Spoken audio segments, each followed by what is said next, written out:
Hello, Allie. How are you? Hey, Trey. I am great. Awesome. So we're 1 weekend, I guess exactly 1 week into the new year. Yes. Yeah. Did you set any goals for the year? I set goals that I'll continue to set goals on a rolling basis. Oh, yeah. Have you already abandoned any goals? You know what? Not yet. That's good. Awesome. 1 week strong. Yeah, there you go. Yeah. What about you? Hopefully our listeners out there also, if you set resolutions or goals, hopefully you're still on track for those. Hopefully. Although by the time you're listening to this, it'll be longer than a week. So we'll give some grace. I mean, maybe. Yeah. Yeah. For me, no, I don't. I have some rolling goals as well. And I think that's what we're going to talk about today, whether or not resolutions are the best way to go about things, which, I don't think it's a controversial topic. I think a lot of people are kind of moving away from resolutions. And we're going to talk about a couple of things from my point of view that I feel like that work well for me, that may work well for other people, maybe not. Love it. And I think you have a couple of things you think are good ways to go about continuous growth, right? I do. Yes. All right, cool. So yeah, I think we both agree. I don't do resolutions anymore. I used to, but it's really easy to be motivated in January and it just kind of falls off, It sure is. Yeah. There was even one year that a friend of mine said, you know what? I'm not going to do resolutions. I'm going to do a monthly focus. And like so that. For 12 months, they said, I'm going to set a goal to do this month and this the next month. And so on. I was like, that is such a fantastic idea. Yeah. And in January, I couldn't even come up with 12 things to focus on. It's funny. And by March came around, I had lost my goal of going running every day. So I think we've all been there. Hopefully. Back when I went to the gym regularly, I'm not a member of any gym currently. It was always fun to see in January, like the place would be packed, but come like February, definitely March, it'd just be the regulars. Yes. So, yeah, for sure. After St. Patrick's Day. Yeah, exactly. And I think that's the thing that we lie to ourselves a little bit, that motivation is fleeting. And I think resolutions are generally based on being motivated. And what you actually need is habits and something you can return to that focuses you and keeps you moving forward. When you were saying we lie to ourselves, I immediately thought of fake it till you make it. But that's like a short-term kind of thing of like You're starting a new job and you have it. And it's just a matter of getting set. It's not I have 12 months that I'm going to stay on track for this new thing. Cause it takes days and weeks and months for habits to really form. It does indeed. So I do two things that have worked well for me over the years. And one, kind of similar to you talking about your friend with the a focus every month.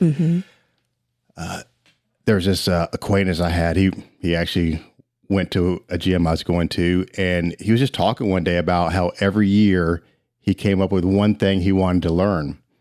And I was like, man, that's so cool. And he'd learned all kinds of just the most random things like, archery or knife making, all this interesting stuff. And I was like, so one year I said, I'm going to try that. And I did. I don't remember what the first thing I did was. Yeah, I can't remember. I wish I did. Was it drawing or welding, or was this years ago? It may have been drawing or something like that. But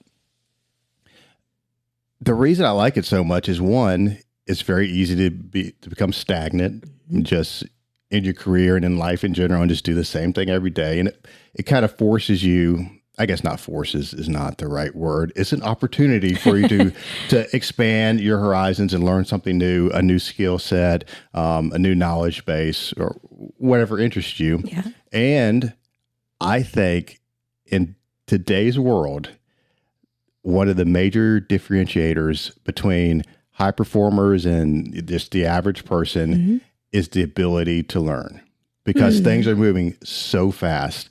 You're always, I don't care what your job is nowadays, even if you're a cashier at a grocery store, there's going to be some new POS.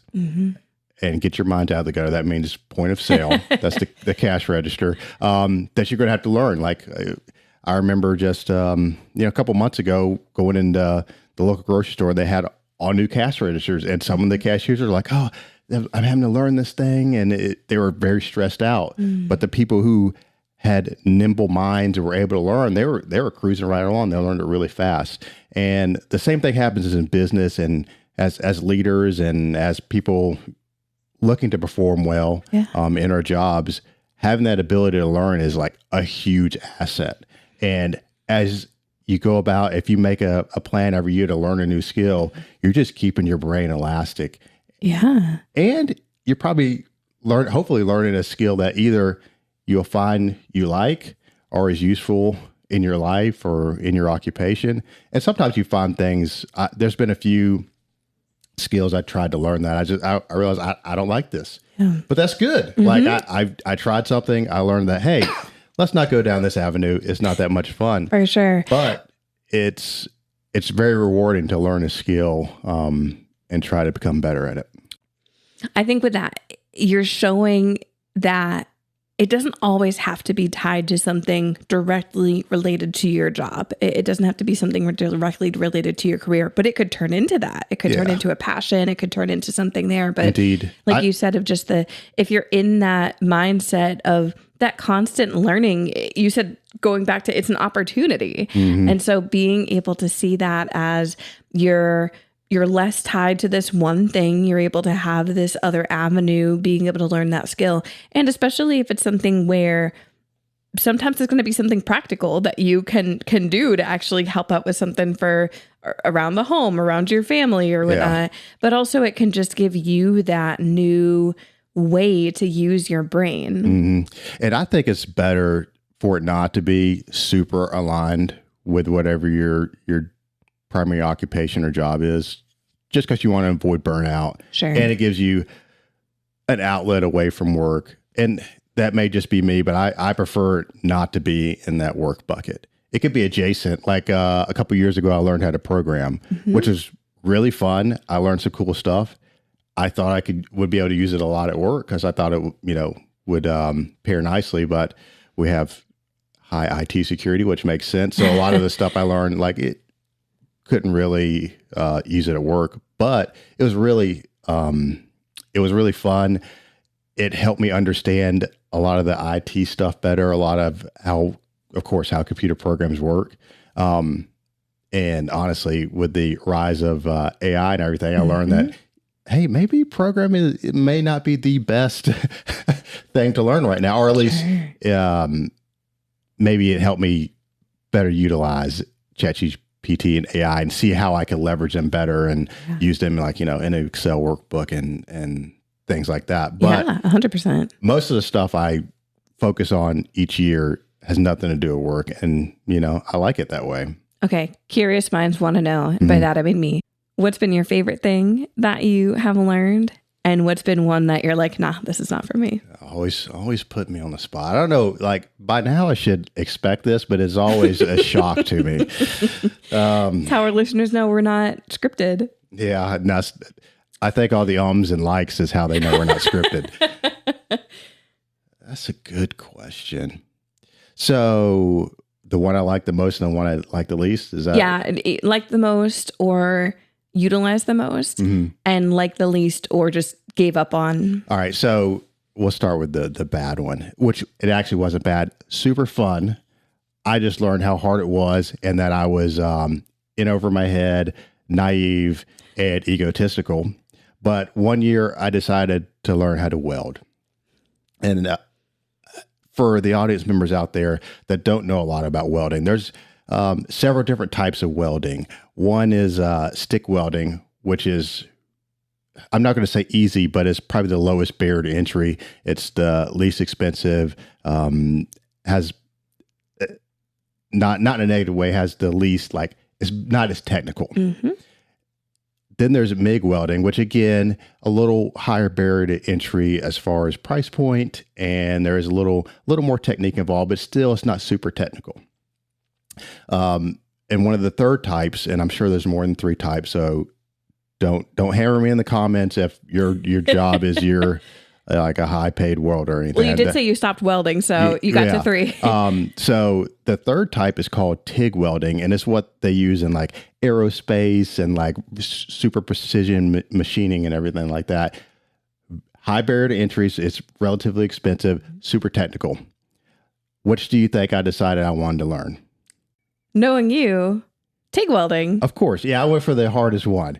And I learned pretty quickly why it was so hard. And I did not get very good at it. It was a frustrating experience. I also had some changes in my personal life at the time that demanded more time and attention from me. So that was probably the hardest one. And it's not because I didn't like it. I really liked it. I'm sure at some point in the future, I'll go back to it. But I just did not have the time to devote to it that was required and I needed. So yeah, I still have, a welder, and one day I hope to get back at it and become semi-proficient as a TIG welder. But yeah, that one I bit off way more than I could chew. Yeah. And I understood real quickly why there's like years long welding apprenticeships and schools, and hubris got me for sure. That's fair. So that was not a task well done. Oh my goodness. Yes. Wow.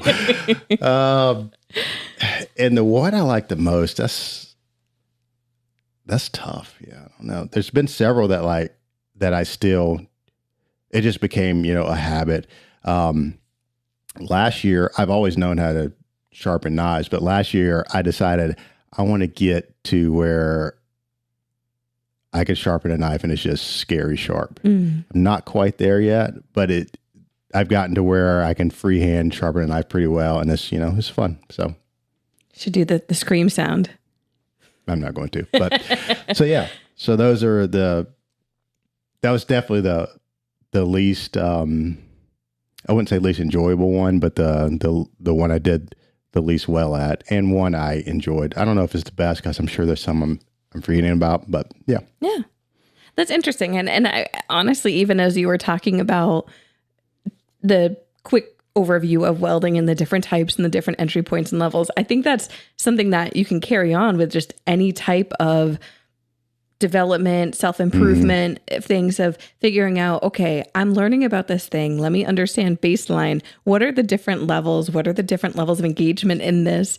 And where's a good starting point? Are you going to jump in at an intermediate or advanced level? Are you going to start at the novice beginner level? So I appreciate the clear tie-in for this. Yeah, for sure. I think sometimes when we start something new or we set a goal, we can be really excited. Maybe it's saying, okay, I'm going to focus on my physical fitness this year. I think that's the one that a lot of people, whether you consider yourself in shape or not, you always think, new year, let's get into this. We're past most of the holiday season now in January. For sure. And it's saying, okay, whether it's a number on the scale, whether it's a number that you're going to be able to lift, whether it's a distance you're going to be able to run, might say, okay, by the end of the year, I'm going to sign up for a half marathon. Although it's been 6 months since you ran. And when you ran, it was to chase the dog, and it was, so we got to think about things that are realistic for us. And Absolutely. So, for some people, they're going to do great and they can go from 0 to 60 and nothing, and they'll be there really proud of their half mile time or half marathon time. Other people will be like, I'm going to settle for a 5K, and that's okay. Yeah. That they're not going to be doing the TIG welding from the start. And I think that's one of the benefits of having that yearly, I'm going to learn this thing, is that you learn how you learn, which is more important. So now I know if my boss came to me and said, hey, we've got this new program or whatever, I need you to learn how to use it. I know now how I need to break it up and how I'm going to learn it and the best ways to go about it. Like, some people like to read manuals, some people like YouTube, some people need to cram and stay up all night. Well, you need to learn that about yourself, and I feel like now I can learn faster because I've learned how I learn. Yeah. So that makes sense. That's great self-awareness there to be able to know it, because one, you can probably better determine, is this going to be a good fit for me? Is this a realistic timeline? Is this something that's realistic for me? Some things that you might want to learn might take ridiculous amounts of money or years or just different resources. But I think even that awareness in the job of how you learn, one, is helpful for you to articulate to your manager. So that way, these are going to be my needs. I'm going to really need a week to kind of dig into this. And sometimes you won't have it, but if there's an option there, you knowing that about yourself and being able to then communicate that to other people can be really beneficial. Yeah, exactly. And you got to determine how deep you want to get into something. Sure.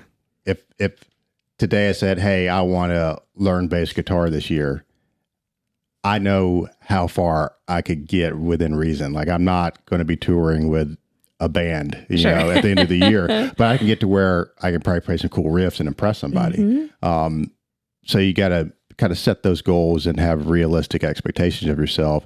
And I feel like as the years go by, you get better at what is a realistic expectation or not. Yeah. So, well, also with that example too, if both of us were to say, I want to learn bass guitar this year, you have played guitars on and off for decades. Yeah. You own multiple guitars. Yeah. I played guitar for like 6 months when I was a teenager in music class in school.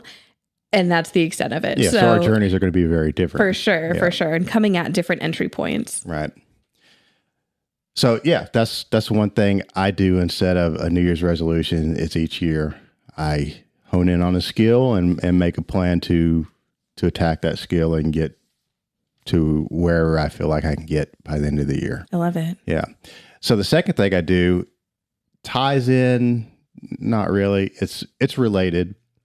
And a lot of people, it's going to sound weird to a lot of people, I'm sure, because it's not, I don't know if it's a normal personal development thing that people do. It may be. I'm sure I probably just read it somewhere and stole it from someone else. But you're hearing it here. Yeah, that's right. I remember one year I was digging through our organization's documentation, and they had this, I don't remember, it's been some years ago, but they had, we'll call it like the 2045 plan or something. And basically it was the department's strategic plan. And I had never seen it, and I found it really interesting. And I was like, man, they've laid out everything, where they want to be in the next, 10 years or something. And I was like, what if I did that for myself? And like I said, I'm sure this is not an original idea. I'm sure I just read it somewhere, heard about it somewhere, but don't let that imposter syndrome creep in, Trey. That's not imposter syndrome. It's probably the truth. But so I decided, what if I did a 5-year plan and kind of mapped out where I could see myself in 5 years? And that was like, I don't know, I'd have to open it up and see, but that was probably like 10 or 15 years ago, probably closer to 15 years ago. And I just, I started then. I was like, in 5 years, if in my crystal ball, if life were awesome, this is where I would see myself. And it's not, it's definitely aspirational stretch goals that I may not get there. Maybe I will. It's definitely not, what's the goal type that everyone says you should do? Progress goals, or not process goals instead of outcome goals. Yeah, I think that's it. Yeah. They're definitely outcome goals, which you're not supposed to do. But I feel like in a 5-year plan, it's definitely helpful. And so what I do is I have a calendar reminder in my phone that goes off every once a quarter to remind me to look at it. And I review it and see, am I making progress towards these or am I not? If I'm not, I, try to mentally redirect. And if I am, some of them I get to check off and feel good about myself. But it kind of forces you to look at where you think you want to be in 5 years and really set a plan, which I know for sure what I'm about to say is not my words, because it is a famous quote, and I don't remember who said it, but someone said that we overestimate how much we can accomplish in a day and underestimate how much we can accomplish in a year, or something to that effect. But we are humans naturally are very in the moment, and we are, we feel like we can accomplish anything, but it's a lot harder to strategically plan. And you look at any organization, that's always the problem. They're in the weeds and they're not strategically planning. And the same thing happens within our lives. So I feel like having that 5-year plan, that whatever terminology you want to use, that 30,000 foot view of your own life is super helpful. Like, look at yourself as an organization and make that strategic plan. And so it helps, one, because you have a path that you can kind of go down. And as you review that 5-year plan and periodically update it, you could see that if every year you say, I want to lose 20 pounds, and every year that thing is on there and you haven't met it, either one is really not that much of a priority to you and you need to just take it off. Or maybe, you know what? I really need to focus on this. And there's been some things that have been on my 5-year plans as I update it, like for years. I'm like, clearly this isn't important to me. Or vice versa, no, this is important to me and I need to change something so that I can meet this goal. Yeah. And so it's really been helpful. And it's something I've kept up with, like I said, for like, it's got to be going on 15 years now, where I've got this living document and I can look back and see where I accomplished stuff, sometimes years later than I wanted to, sometimes like super early, like way earlier than I ever thought I would. And yeah, it's been very helpful. And from those kind of aspirational goals on my 5-year plan, throughout the years and the year or however, I do make those SMART goals, those process goals that can help me reach those outcome goals that I have.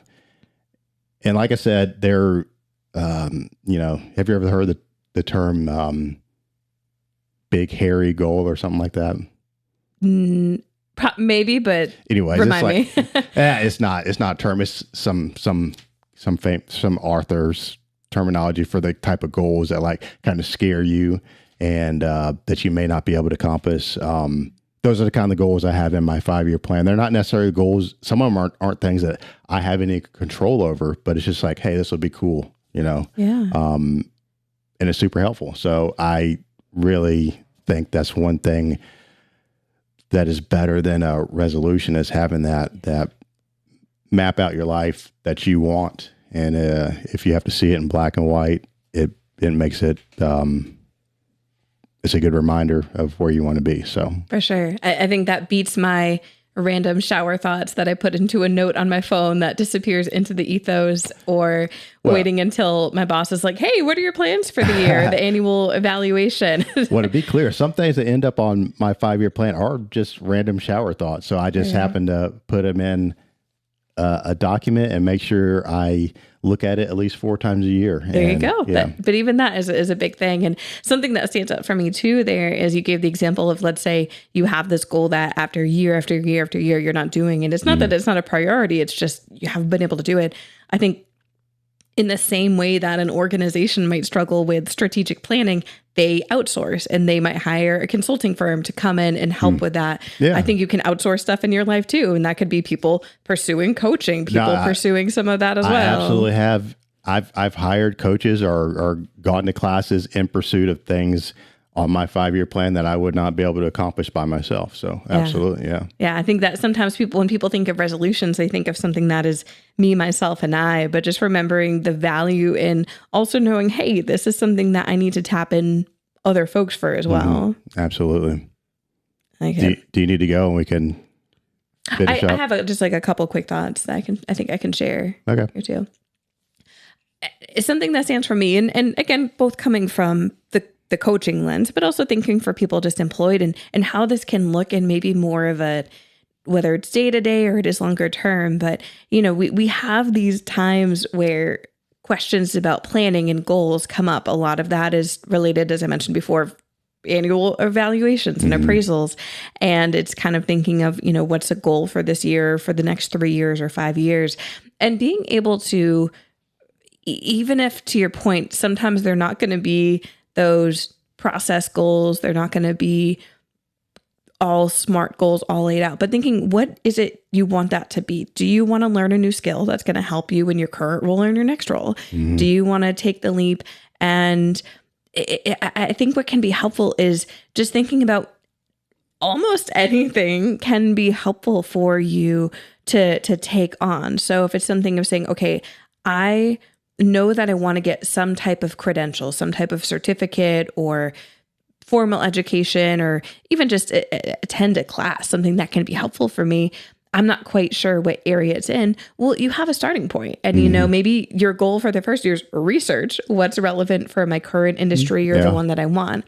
Maybe it's something like, so I know someone that has been a teacher for a number of years, and eligibility for retirement with the full teacher's retirement offer is within sight, a few years away. And they're thinking of what's my career going to be past this? Because they know they don't want to be a teacher until they're no longer working age. They want to get to that retirement eligibility. And something I suggested to them was, well, think about what are some things that you think you might want to do down the road, and how can you volunteer for some of that now? How can you get connected with people? How can you conduct some of those informational interviews of talking to folks in that industry to just kind of pick their brain? And that way it's very low stakes. And doing even that research, that is a goal. That can be great progress for you. Yeah. And that can also maybe help you to your earlier point of how you learn, of thinking about, are you really loving soaking this all in? Or do you find yourself diving deeper and deeper and getting more clarity?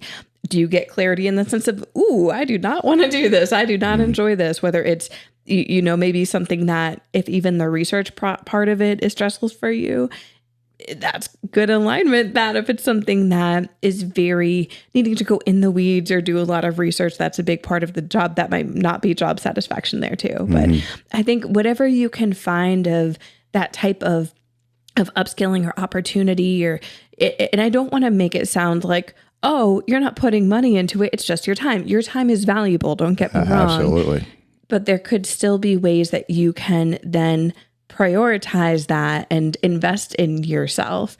And if you're hearing that and it's like, well, I might need to put some money where my mouth is, maybe you're fortunate enough to have a professional development fund in your job. And so that's something to look into, whether it's you get an amount every year, whether it's kind of on a proposal basis. That can be something to even think about too. And I think that for folks, like I was guilty of this past year. I had a professional development fund and I used half of it for things for me, for training and upskilling and some activities that were related to my job.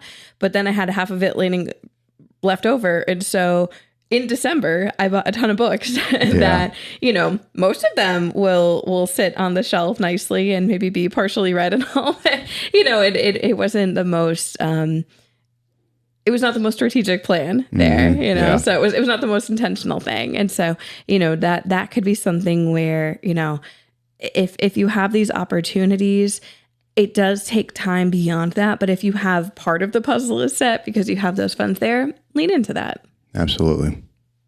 Like it. Well, so it sounds like New Year's resolutions are not the way to go, at least for most people, but still being able to find some ways of learning that new skill, just staying relevant, staying in that constant learner, forever learner, lifelong learner mindset can be just as valuable as having some really specific granular goals. And maybe it is a New Year's resolution. Maybe that works for some of y'all. But yeah, I mean, I'm not saying that don't do New Year's resolutions, but I'm saying also have a little more intentionality about how you're goal setting and growing personally and professionally. I love that.